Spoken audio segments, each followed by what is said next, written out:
You're watching News 4, home of the Olympic Games. From the center of broadcast news operations in Denver, this is News 4 at 5. Colorado's #1 news with Bob Palmer, Amy Sporer, Larry Green, and Les Shapiro. Denver International Airport is the largest such project in Colorado history, but it's far from alone when it comes to aviation construction. In fact, other smaller airports are being built too, as they see a fight for general aviation business when Stapleton closes. News 4 financial specialist Mike Fairberg is here with the story. And Mike, just how much money is going into these smaller projects? A lot, Amy. Tens of millions of dollars in most cases. And in some cases, it comes directly from the taxpayers in the form of the taxes we pay on airline tickets. Most of the focus outside Denver International has been on Front Range Airport, but at Jefferson County Airport in Broomfield, they're also expanding, hoping to bring more business in. Jefferson County Airport isn't and may never be the region's #1 airport for general aviation. That's all non-scheduled air travel from charters to crop dusters.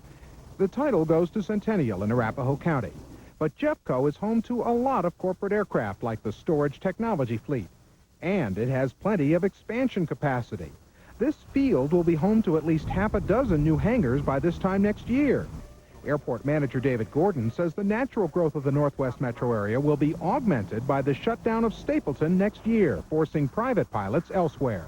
Jeffco Airport will become the airport that's closest to downtown Denver. And the old Stapleton Airport will close, so a lot of those planes will have to go somewhere else, to another airport. And we're very aggressively marketing those people now. In fact, Jeffco and Centennial are about the same distance from downtown, but they're spending more money on improvements here.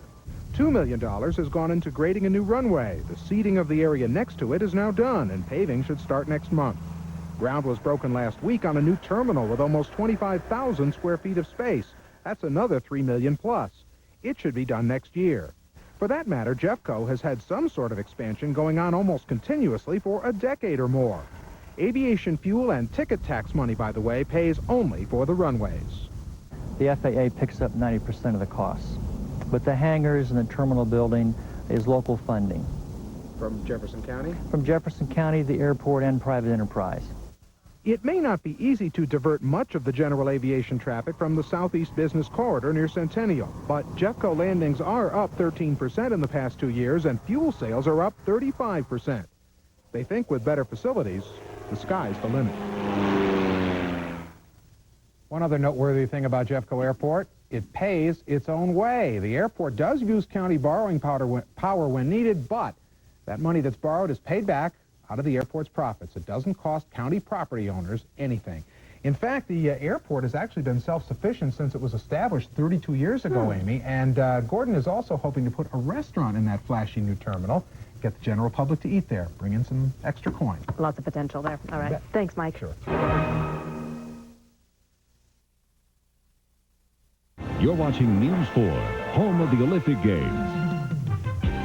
From the center of broadcast news operations in Denver, this is the Colorado Evening News with John Ferrugia, Renelda Muse, and Ed Green.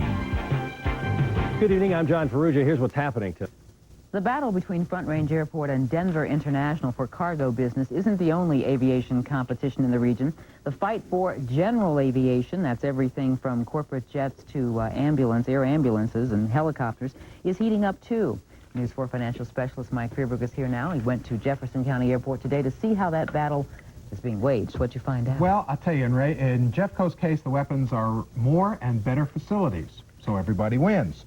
The competition is Centennial Airport in Arapahoe County and to some extent Front Range Airport in Adams County, but the Jeffco aviation people say they have some advantages. One of them is space to expand. There's no room in the existing hangars there anymore, but there's going to be about half a dozen new ones on this field by the end of the summer. There's also a new terminal going up that's going to be upscale to say the least. Why all the building? Well, because the market is growing and the competition is tough. General aviation will average maybe 2 to 3% annual growth, which isn't a great deal compared to what it has done in the past. However, the higher growth areas or segments are going to be corporate aviation, and those are projected to go from anywhere from 6 to 7% annual growth. Jeffco is also building a new longer runway to handle all those planes. It should be paved and ready to land on by November.